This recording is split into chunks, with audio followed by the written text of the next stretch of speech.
ជំរាបសួរក៏ដូចជាសួស្តីទៅកាន់បងប្អូនទាំងអស់គ្នាអញ្ចឹងនៅពេលនេះគឺយើងនឹងបង្កើតជាមួយនឹង small project មួយនៅក្នុង HTML project របស់យើងអញ្ចឹងជាទូទៅនៅក្នុងការបង្កើត project របស់យើងជាទម្រង់ដែលយើងប្រើទូទៅគឺយើងមានជាមួយនឹង folder មួយដែលជា root folder របស់យើងអញ្ចឹងយើងដាក់ឈ្មោះមកគឺថា mini project เนาะបាទ mini project ជាទូទៅនៅក្នុង file HTML របស់យើងគឺយើងតែងតែមានជាមួយនឹង file សម្រាប់ run ជាមួយនឹង code browser របស់យើងឥឡូវយើងបង្កើតជាមួយនឹង sub folder របស់យើងមួយចំនួនអញ្ចឹងនៅក្នុង computer របស់យើងឬក៏នៅក្នុង project website របស់យើងនីមួយៗគឺតែងតែមាន folder មួយចំនួនដើម្បីឲ្យយើងអាច import រូបភាពឬក៏យើង import ជាមួយនឹងproject ឬក៏ import ជាមួយនឹង file ផ្សេងៗទៀតដើម្បី support ទៅលើ website របស់យើងអញ្ចឹងដើម្បីឲ្យ website របស់យើងគឺមានរចនាបថឬក៏មានរចនាសម្ព័ន្ធពេញលេញនៅក្នុងការធ្វើបែបនេះគឺយើងមានន័យថាយើងមាន folder មួយចំនួនដែលកុំឲ្យយើងច្រឡំអញ្ចឹងដូចអ្វីដែលបង្ហាញនេះអញ្ចឹងលោកគ្រូមាន folder ចំនួន4เนาะបាទអញ្ចឹងបើសិនជាមាន folder ផ្សេងៗទៀតគឺយើងអាច import បានប៉ុន្តែក៏ប៉ុន្តែថា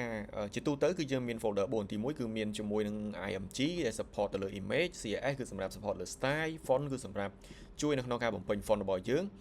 ហើយសម្រាប់ js នេះគឺជាកន្លែងដែលយើងប្រើប្រាស់ជាមួយនឹង file script เนาะបាទអញ្ចឹងឧទាហរណ៍ថាលោកគ្រូចង់ import រូបភាពមួយចំនួនឬក៏ចង់ដាក់រូបភាពជា background មួយចំនួននៅក្នុងproject របស់យើងនេះអញ្ចឹងលោកគ្រូសូមយករូបភាពជាឧទាហរណ៍មួយណាអញ្ចឹងរូបអីក៏បានដែរដើម្បីឲ្យលឿនឥឡូវលោកគ្រូមានរូបភាពមួយเนาะមានរូបភាព background មួយជារូបភាពទូទៅធម្មតាហើយយើង back ទៅ project របស់យើងអញ្ចឹង project របស់យើងនៅណាបាទ project របស់យើងគឺនៅក្នុង mini project របស់យើងនៅក្នុង mini 7នេះបាទអញ្ចឹងយើង import ចូលទៅហើយនៅក្នុងរូបភាពเนาะបាទបន្ទាប់ពីយើង import ចូលហើយឥឡូវ mini project របស់យើងគឺយើងទទួលបានហើយយើងបើកជាមួយកម្មវិធីមួយគឺ VS Code VS Code នេះគឺដើម្បីឲ្យយើងអាចយក folder project របស់យើងនឹងអាចយកទៅទម្លាក់នៅក្នុងហ្នឹងគឺយើងមាននៅក្នុងនេះเนาะបាទនេះ project របស់យើងអញ្ចឹងនៅក្នុង mini project របស់យើងនេះគឺនេះឈ្មោះ mini project របស់យើងអញ្ចឹងបន្តមកទៀតគឺយើងទៅបង្កើត file HTML បាទអញ្ចឹងអត់មាន file HTML ទេព្រោះសារមិញហ្នឹងគឺយើងមានតែជាមួយនឹង folder ទេហើយយើងមានតែជាមួយនឹងរូបភាពមួយเนาะបាទអញ្ចឹងយើងចូលទៅ import ហើយបន្តមកទៀតយើងយកដាក់ file HTML មួយយើងរបស់យើងមួយនេះគឺ file នេះបាទយើងមានយើងសាកល្បងយក mouse របស់យើងទៅ hover លើហ្នឹងយើងមានដូចជា file មានជា folder មានអីហ្នឹងគឺយើងអាចចុច like file ឡើងមកហើយយើងបំពេញឈ្មោះជាទូទៅនៅក្នុង HTML របស់យើងគេប្រើពាក្យថា index គឺជាចំណុចដំបូងហើយយើងដាក់ extension ហ្នឹងគឺ HTML បាទអញ្ចឹងវាទៅជា HTML ហើយបន្តមកទៀតគឺយើងប្រើប្រាស់ជាមួយ HTML file គឺយើងចង់សរសេរជាទម្រង់បែបរហ័សអញ្ចឹងយើងវាយពាក្យថា HTML បន្តមកទៀតយើងយក HTML file អញ្ចឹងនៅក្នុង project របស់យើងគឺវានឹងធ្វើការបំពេញបន្ថែមតែម្ដងអញ្ចឹងបន្តមកទៀតគឺឈ្មោះ title របស់យើងពេលនេះគឺមានឈ្មោះថាបាទ BG បាទ BG image and color បាទ image and color បាទយើងដាក់ image មក image and ហ្នឹងគឺនឹង color ហ្នឹងបាទអញ្ចឹងយើងនឹងបង្ហាញវាហើយពេលនេះគឺបងប្អូនបាទអាចអនុវត្តបានច្រើនទេមិនអញ្ចឹងដោះបាទនឹង color បន្តមកទៀតគឺយើងធ្វើការនៅក្នុង HTML របស់យើងគឺនៅក្នុង body អញ្ចឹងនៅក្នុង body របស់យើងគឺយើងត្រូវការដាក់រូបភាពเนาะបាទអញ្ចឹងដើម្បីដាក់រូបភាពបានគឺយើងត្រូវការប្រើប្រាស់ style ដើម្បីទាញវាមកដាក់មកបាទ body បន្តមកទៀតយើងប្រើប្រាស់ style ហើយយើង say អីសុំទោសបាទយើងប្រើប្រាស់ style ដើម្បីទាញយករូបភាពមកដាក់ព្រោះដោយសាររបស់យើងគោលដៅរបស់យើងគឺយើងចង់បាន style ជារូបភាពเนาะបាទអញ្ចឹងយើងដាក់ style យើងចង់បានអីបាទយើងដាក់ background size បាទ background របស់យើងមាន background image ហើយពលមាន background color เนาะបាទអញ្ចឹងយើងដាក់ background color សិនហើយបន្តមកទៀតយើងបដូរទៅ size អូខេអញ្ចឹងយើងលុបនេះវិញដាក់ size វិញជាទំហំណាបាទ background size របស់យើងចង់បានវាជាទម្រង់ 100% បន្តមកទៀត100% ហើយយើងធ្វើឲ្យទៀតបន្តមកទៀតយើងដាក់ជាមួយនឹង background របស់យើងគឺចង់បាន image អញ្ចឹងដើម្បីនេះបានគឺយើងសរសេរនៅក្នុងsingle quote double quote របស់យើងហើយយើងសុំដាក់មកខាងក្រៅមកយើងដាក់មួយទៀតដាក់ថា background ហើយយើងទៅរករូបភាពរបស់យើងអញ្ចឹងរូបភាពរបស់យើងនៅណាដើម្បីឲ្យយើងអាច browse រូបភាពបានយើងអាច slash ចេះណោះបាទ slash ជាមួយយើងយករូបភាពហើយយើងយករូបភាពមកដាក់នៅក្នុង project របស់យើង យើងសាក save មួយសិនហើយយើងសាក live ជាមួយនឹងបច្ចេកវិទ្យាមួយថាវាចេញអត់បាទអញ្ចឹងនេះគឺយើងចេញឲ្យមាននេះបាទមានរូបភាពឧទាហរណ៍ពីកញ្ចក់មួយចំនួនដែលយើងដាក់ជា background របស់យើងអញ្ចឹងយើងយកទំហំ 100% ហើយរូបភាពរបស់យើងគឺឈ្មោះឧទាហរណ៍ពីកញ្ចក់អត់សំទោសគឺនេះគឺ part របស់យើងគឺ link ទៅតែតាមនឹងតែម្ដងហើយបន្តមកទៀតគឺយើងត្រូវការប្រើប្រាស់ជាមួយនឹងដើម្បីដាក់ឲ្យរូបភាពរបស់យើងសំទោសគឺដើម្បីដាក់ឲ្យ text area របស់យើងនៅចំកណ្ដាលគឺយើងប្រើ tag មួយឈ្មោះថា center បាទ center របស់យើងនេះបន្តមកទៀតគឺដើម្បីឲ្យយើងអាចដាក់ជាមួយនឹង font យើងបានគោលដៅរបស់យើងគឺចង់ប្រើជាមួយនឹង font មែនទេបាទចង់ប្រើប្រាស់ជាមួយនឹង font មួយហើយយើងធ្វើការ design ជាមួយនឹងអក្សរមួយចំនួនមកเนาะបាទអញ្ចឹង welcome to អីបាទ welcome to បាទ HTML mini project បាទ mini project ណាបាទបន្តមកទៀតគឺយើងធ្វើអីយើងដាក់ជាមួយនឹង font របស់យើងនេះយើងមានប្រើប្រាស់ជាមួយនឹង Dreamweaver មួយចំនួននេះជា font fake បាទប្រើ font fake អញ្ចឹង font fake ជាអីយើងសិក្សារួចហើយអញ្ចឹងเนาะបាទអញ្ចឹងយើងដាក់សញ្ញាស្មើមួយដើម្បីបញ្ជាក់អំពី value នៅក្នុងហ្នឹងតើយើងចង់បាន font អី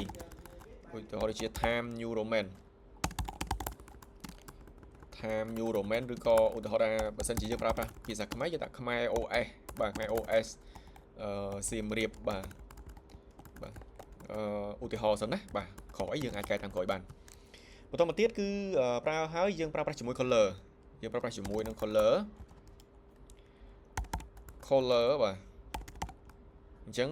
color យើងប្រើប្រាស់ color អីខ្ញុំដាក់សញ្ញាស្មើមួយបន្តមកទៀតយើងប្រើដាក់ value ឲ្យដូចជាយើងប្រើជាមួយនឹង cyan បាទប្រើប្រាស់ពណ៌ cyan មួយទៅអូខេហើយ size របស់យើងទំហំប៉ុណ្ណា size របស់យើងគឺដាក់ជាមួយនឹងទំហំ6เนาะបាទកុំភ្លេចសញ្ញាស្មើបិទ semicolon វិញកុំឲ្យវា error យើងដាក់6វិញអូខេជាដាក់ចំនួន6នៅក្នុង font fake របស់យើងបាទអញ្ចឹងឥឡូវយើងសាកមក browser របស់យើងមកតើវាចេញយ៉ាងម៉េចដែរចេញទេអូខេនេះពណ៌នេះដូចអត់សូវច្បាស់เนาะបាទឲ្យតែឃើញបាទឥឡូវយើងឃើញអីទៅមកលើអូខេអញ្ចឹងបន្តមកទៀតគឺយើងធ្វើការនៅក្នុង center ដដែលប៉ុន្តែយើងប្រើប្រាស់ជាមួយនឹងគឺដោយសារតែ font របស់យើងគឺនៅទំរៀបគ្នាអញ្ចឹងเนาะយើងប្រើ HR មួយដើម្បីអីដើម្បីយើងអាចទំរៀបវាឬក៏អាចយើងអាចទំរៀបទៅតាមហ្នឹងទៅហើយយើងប្រើប្រាស់ជាមួយ HR នេះគឺខ្ញុំចង់បានគូចង់បាន style មួយเนาะបាទដាក់ style មួយបន្តមកទៀតយើងប្រើ width ហេតុអីបើយើងត្រូវការប្រើ width គឺយើងត្រូវការប្រើរយៈកម្ពស់យើងកម្ពស់របស់យើងគឺដូចជាហៅថា500 pixel អញ្ចឹង500 pixel ពួកយើងប្រើកម្រិតຂະຫນាតគឺយើងប្រើប្រាស់ pixel ហើយបន្តមកទៀតគឺយើងយក height បាទ IGHT កម្ពស់របស់យើងគឺយើងចង់បានប៉ុណ្ណាដែរអូខេយើងប្រើប្រាស់ height IGHT បាទហើយរបស់យើងបាទសុំប្រមាណបាទហើយរបស់យើងអាចដាក់10 pixel เนาะបាទ10 pixelហើយបន្តមកទៀតគឺជាមួយនឹង background របស់យើងសុំពណ៌ red បាទ background រូបភាពរបស់យើងបាទ background ស្មើជាមួយនឹងពណ៌ red អូខេយកពណ៌ red មកតោះឥឡូវយើងទៅមើលថាចេញយ៉ាងម៉េចហើយយើងប្រយ័ត្នប្រយែងនៅក្នុងការសរសេរកូដ HTML របស់យើងគឺយើងត្រូវតែបាទអញ្ចឹងមានអីគេក្នុងនេះបាទអញ្ចឹងយើងមានបន្ទាត់មួយចេញមកហើយនៅក្នុងកន្លែង BR ហ្នឹងដើម្បីឲ្យយើងអាចពន្លាតចេញជាមួយនឹងផ្ទៃផ្សេងយើងអាចទៅសេនៅខាងក្រោមហ្នឹងមកបាទខាងក្រោមហ្នឹងគឺយើងប្រើប្រាស់ font មួយដែលឈ្មោះថា H5 បាទ H5 អូខេចុច tab មកដើម្បីឲ្យយើងអាចទៅសេបន្តទៀតហើយបន្តមកទៀត H5 នេះគឺយើងប្រើប្រាស់ជាមួយនឹងយើងចង់ធ្វើអីនៅក្នុង H5 ហ្នឹងគឺយើងអាចទៅសេជាមួយនឹង background បន្តទៀតដើម្បីយើងអាចដាក់ font បានអញ្ចឹង H5 នេះគឺយើងប្រើប្រាស់ font ម្ដងទៀតដើម្បីឲ្យយើងអាចបន្ថែមជាមួយនឹង value ឬក៏ style មួយចំនួនទៀតយើងប្រើប្រាស់ style ហើយយើងប្រើប្រាស់ជាមួយនឹង font fake របស់យើងដដែលបាទfake អូខេសំទោសគឺកន្លែង H5 នេះគឺយើងប្រើប្រាស់កន្លែង font សំទោសគឺយើងទៅដាក់នៅលើ style ក្នុង H5 មុនเนาะបាទដាក់ style លើ H5 មុនដើម្បីឲ្យវា apply ទៅលើ font ទៅលើcontent នឹងមួយទាំងមូលតែម្ដងអញ្ចឹងអ្នកដែលនៅក្នុងខាងក្រោមហ្នឹងគឺ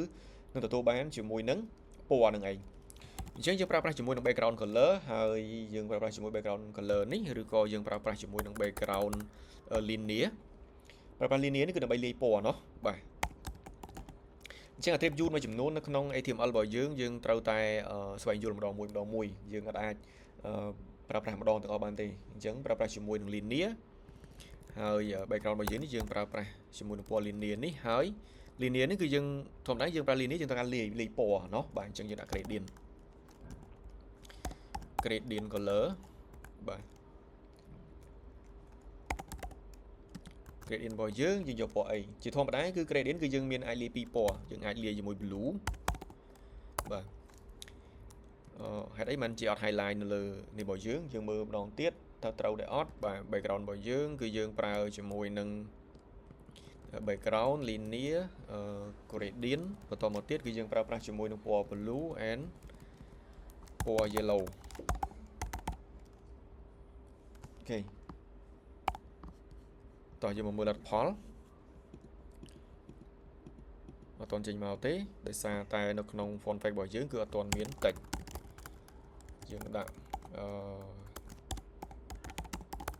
hello HTML អ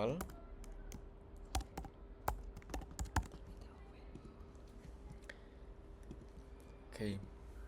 hello HTML របស់យើងបាទអញ្ចឹងយើងទៅមើលនៅខាងលើនេះតើហេតុអីបានជា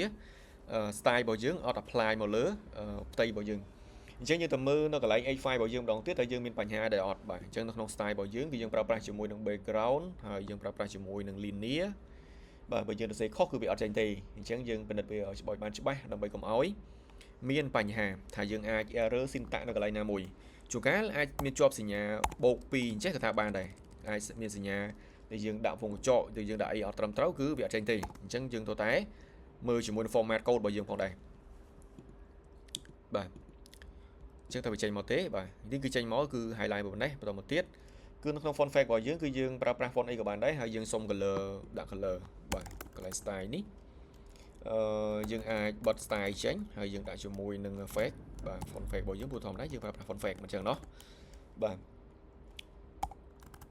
ប្រើប្រាស់ជាមួយនឹង font effect ហើយ value របស់យើងគឺយើងប្រើជាមួយនឹងអូខេមានអីខ្លះយើងអាចប្រើប្រាស់ជាមួយនឹង time new roman ជារបៀបនៅក្នុងការដាក់ font របស់យើង time new roman អូខេ time new roman ហើយបន្តមកទៀតគឺ color អូខេ color របស់យើងឲ្យស្មើពណ៌ blue បាទអញ្ចឹងថាតើវាចេញទម្រង់បែបណាហើយ size យើងអត់អាចទៅដាក់ size បានទេព្រោះទំហំដែលយើងចង់ឲ្យមានពណ៌ឬក៏ទំហំដែលយើងចង់ឲ្យ print នៅក្នុង project របស់យើងគឺយើងត្រូវការប្រើប្រាស់ size ដើម្បីឲ្យមើលឃើញបាទយើងដាក់5មកហើយយើងទៅមើលជាមួយ project របស់យើងបាទអញ្ចឹងអាចមានបញ្ហាទេបាទអញ្ចឹងតែមូលហេតុអីដែលវាអត់ចេញអញ្ចឹងយើងប្រើប្រាស់ជាមួយនឹង font effect បាទ font effect ហើយជាមួយ style ជាមួយ HTML របស់យើងហើយប្រើប្រាស់ជាមួយនឹង color របស់យើងត្រឹមត្រូវដែរទេ HR របស់យើងត្រូវទេបាទអញ្ចឹងយើងសូមចុះបន្ទាត់ចូលក្នុងទីមកដើម្បីកុំឲ្យយើងពិបាកច្រឡំនៅក្នុងការមើលបាទអូខេអញ្ចឹងយើងមើលមក HR របស់យើងមានបញ្ហាដែរអត់ code របស់យើងមានបញ្ហាទេនៅក្នុងនេះគឺយើងអត់មានបញ្ហាអីទេគឺ font របស់យើងគឺនៅប្រើបានធម្មតាហើយ HTML របស់យើងនេះក៏វានៅមានធម្មតាដែរប៉ុន្តែអ្វីដែលសំខាន់គឺយើងខ្លាចតែពណ៌របស់យើងនេះវាចាក់ទៅជ្រុលវាធ្វើឲ្យមើលអត់ឃើញអញ្ចឹងយើងសូមយកពណ៌Y វិញបាទអញ្ចឹងអូសពណ៌ Y វិញទៅអូខេគេយកអូសពណ៌ Y អញ្ចឹងយើងមើលរបស់យើងមកចេញពណ៌សដែរទេតិចរបស់យើងគឺយើងសុំពណ៌អញ្ចឹងកន្លែងនេះគឺអត់ចេញជាមួយនឹងអីគេដែរបាទអត់ចេញជាមួយនឹង color របស់យើងអញ្ចឹងយើងមើលថា font effect របស់យើងត្រូវដែរទេបាទជាយើងមើលមកគឺមាន color របស់យើង blue មានជាមួយនឹង font size សំទោសគឺ font effect របស់យើងបាទ effect របស់យើងនេះគឺត្រូវហើយមាន time new roman នៅក្នុង semicolon នៅក្នុង double quote របស់យើង blue នៅ double quote ដែរប៉ុន្តែវាអត់ចេញមកមូលហេតុអីយើងអាចមើលឡើងវិញម្ដងទៀតអូខេនេះគឺជាការប្រើទំហំរបស់យើងសម្រាប់យើងអនុវត្តទៅលើ project របស់យើងfont size យើងដាក់6មកអូខេ size ដាក់6 ហើយយើងមកមើលរូបភាពរបស់យើងម្ដងទៀតធ្វើចេញមកទេអញ្ចឹងពណ៌ blue នេះអត់ចេញទេឥឡូវយើងដាក់ពណ៌អីផ្សេងពណ៌ដាក់ yellow វិញបាទនេះបាទ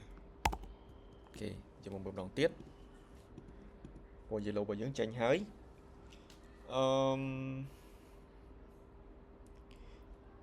អ្វីដែលយើងអាចមើលឃើញនៅក្នុងនេះគឺយើងអាចមើលទៅតាមប្រភេទនីមួយៗថាតើ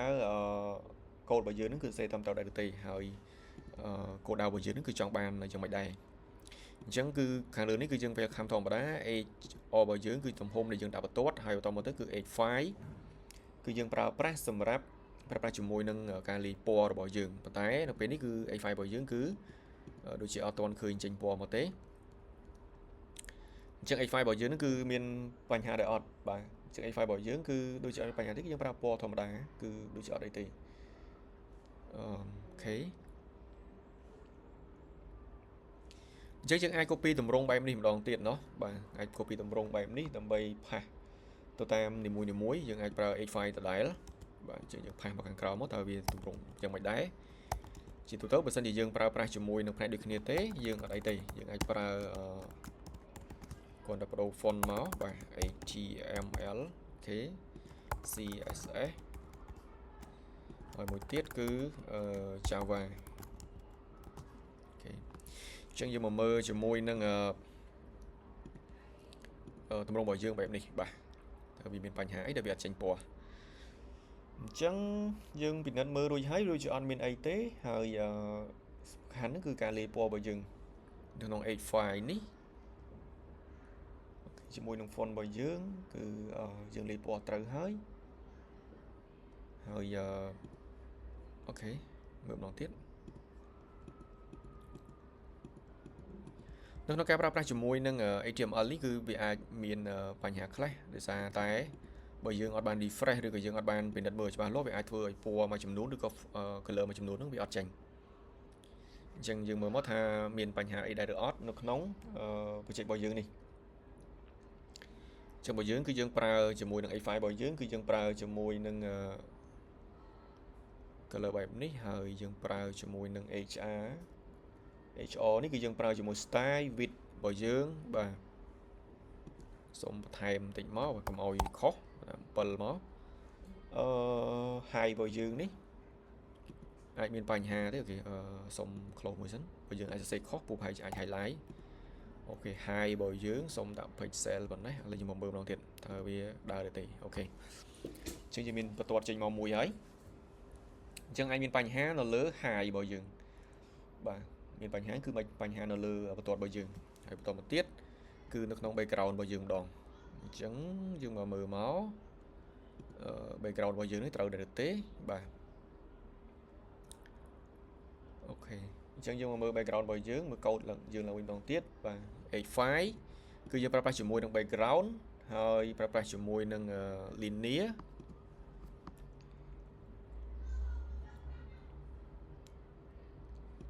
ហើយ gradient បាទ syntax របស់យើងគឺមានជាមួយនឹងBGLay បាទ final ហើយអូខេ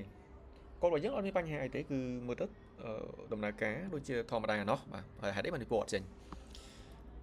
អូខេក្នុងនេះគឺយើងសុំឆ្លាស់ពណ៌ទៅពណ៌ក្រហមវិញទៅណោះបាទអូខេមើលតើវាមានបញ្ហាអីបាទជាអត់ចេញចុះបញ្ហាគឺយើងបញ្ហានៅលើ iPhone fact នេះអញ្ចឹង H5 របស់យើងគឺវាអត់បញ្ចេញជាមួយនឹង color មកឲ្យ background linear blue and yellow អូខេដូចជាអត់មានបញ្ហាអីទេប៉ុន្តែវាអត់ចេញពណ៌មកខាងក្រោយ background របស់យើង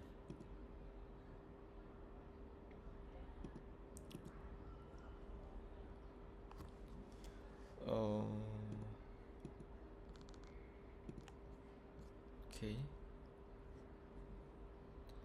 ជាងឲ្យមើល syntax របស់យើងមួយចំនួនเนาะបាទខាងលើវាមានការ update មួយចំនួនយើងដាក់ពណ៌ទៅអត់ត្រូវអញ្ចឹងយើងតតែមើលដែរថាមានអីខ្លះ background របស់យើងបាទយើងសុំ copy code គេតិចមកដើម្បីយកមកដាក់ apply នៅក្នុងcode របស់យើងគឺមានបញ្ហាអីទេ linear gradient អូខេ gradient របស់យើងមានអីខុសទេយើងមើលឡើងវិញម្ដងទៀតI and D អូខេដូចជាមានអីខុសទេអូខេមកហើយគឺយើងទៅសេខុសបាទអញ្ចឹងពេលនេះគឺយើងសូម copy កន្លែងហ្នឹងមកដើម្បីកុំឲ្យមានការខុសឆ្គងទៀតរុញវាមកដាក់នៅក្នុងនេះទាំងអស់គ្នាបាទអញ្ចឹងកូដរបស់យើងនេះគឺយើងទៅសេខុសដោយសារយើងប្រើប្រាស់ជាមួយនឹងអក្សរ y ថែមមួយទៀតបាទឃើញទេបាទអញ្ចឹងយើងមកមើល final របស់យើងមកចេញមិនដែរអូខេអញ្ចឹងចេញពណ៌មកហើយយើងបដូរពណ៌របស់យើងនេះកុំដាក់ពណ៌ yellow អីដោយសារ yellow ច្រើនអញ្ចឹងយើងដាក់ពណ៌អីផ្សេងមកបាទពណ៌ blue ឬក៏ពណ៌អីមកអូខេពណ៌ blue ហើយកន្លែងនេះយើងអាចបដូរពណ៌ផ្សេងយើងដាក់ពណ៌ Q ឬក៏ពណ៌អីផ្សេងមកដើម្បីកុំឲ្យច្រឡំគ្នាអូខេក្នុងនេះគឺបើសិនជាពណ៌លឿងរៀងច្រើនពេកយើងអាចបដូរពណ៌ទៅជាពណ៌ផ្កាឈូកឬក៏ពណ៌អីផ្សេងមកនោះឲ្យលេខពណ៌ឬចេញពណ៌ចម្រុះអូខេពណ៌បែបនេះចុះតោះឥឡូវយើងមកមើល final របស់យើងវិញមកបច្ចេករបស់យើងគឺចេញមកចេះអូខេអញ្ចឹងយើងបានជាមួយនឹងទម្រង់បែបចេញមកចេះហើយនេះគឺទម្រង់យើងប្រើប្រាស់ជាមួយ HTML របស់យើងបាទអញ្ចឹងយើងប្រើទម្រង់កូដបែបនេះហើយបន្តមកទៀតគឺយើងមានជាមួយនឹង block ផ្សេងឧទាហរណ៍ដូចជាយើងចង់ដាក់ជាមួយនឹង text របស់យើងយើងចង់សរសេរ text អីខ្លះអញ្ចឹងយើងប្រើប្រាស់ជាមួយនឹង block មួយគេហៅថា block quote អញ្ចឹង block quote នេះគឺសម្រាប់ឲ្យយើងសរសេរ artboard របស់យើងអញ្ចឹង block quote យើងប្រើជាមួយនឹង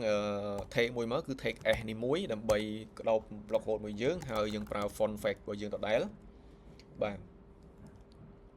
យើងប្រើជាមួយនឹង font បាទ tag font របស់យើងហើយយើងទម្លាក់វាបន្តិចមកអញ្ចឹងបើយើងប្រើប្រាស់ជាមួយ font ហើយយើងប្រើប្រាស់ជាមួយនឹង attribute របស់យើងនោះគឺយើងប្រើ fake តែម្ដងប្រើប្រាស់ font fake ហើយស្មើបាទ